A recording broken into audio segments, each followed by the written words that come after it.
Good morning po sa inyo lahat. Andito po ako sa backyard namin po. At ito, papakita ko lang po sa inyo kung paano po ako mag-air dried ng guyabano leaves. Ito po siya. Napakarami yan. So, may puno kami rito ng guyabano. Tapos yung leaves po niyan, pinipitas po namin. Tapos ang ginagawa ko po, inugasan ko pa po yan sa tubig na may asin. Tapos yan, para malinis na malinis po kasi po, yan po ang ginagamit ko po. Then after nyan, ito, ilalagay na namin dito. Ito, air dried na po ito. Ayan o, tingnan nyo po ninyo, napakaganda. At pag na-air dried po yan, binabalot ko po rito. Sa ganito po siya. Ayan. 50 grams po ito. At sa mga ang dami umu-order kasi, kaya ginawa ko, gumawa na po ako ng nakabalot po na ganito at ang paglalaga po niyan ay 12 dahon ng air-dried na guyabano leaves sa 1 litrong tubig. Napakakulaan po lamang po sa 15 minutes. Kapatid, huwag yung papaarawan. Kung meron kayo pwede nyo gawin. Dapat air-dried lang. Pag may araw na, ililipat na po sa iba.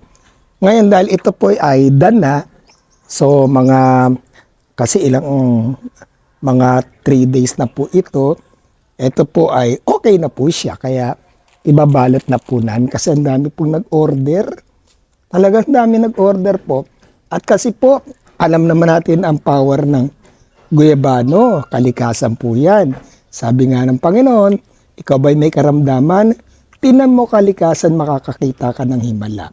At gamot naman ang mga dahon. Kaya po, hindi ako nagpa-chemotherapy, nagpa-radiation dahil ang dahon ng guyabano, napakatindi.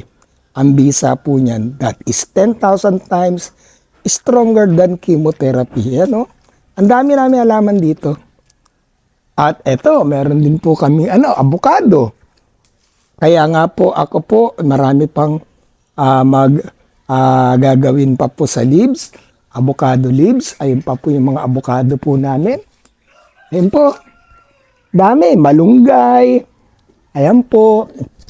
Kaya, ang sa akin lang, napakaganda po na ito po ating in-air dried na guyabano leaves ay makakasigurado po kayong malinis at napakabisa po talaga. Tandaan po ninyo, iba po talaga ang kalikasan.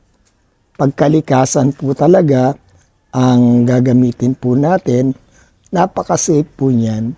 Di po ba? Kasi nung unang panahon naman, wala namang mga chemical.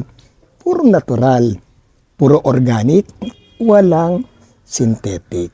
Kaya ako po, na 2 years ago, tinaningan ng 3 months to live. Pero ngayon, buhay na buhay. At nagbibigay po ako sa inyo ng inspirasyon kung ano ginagawa ko na puro organiko na ginagamit ko po. At eto na rin po, nagsisilbing tubig ko. Opo, ito po. Kasi po, ang ginagawa ko po, hindi lang po 1 litro, 3 litrong tubig, 36 na leaves po. Pag naubos na po yan, sa jar ko po, nilalagyan ko pa nga ng yelo yan, ay sasalinan ko po ulit kasi nilalagay ko po sa ref. So, yan po yung tip po sa inyo. Ganito po mag-air dried ng guyabano leaves. This is Doc Roger Topacio, sharing good vibes and good life.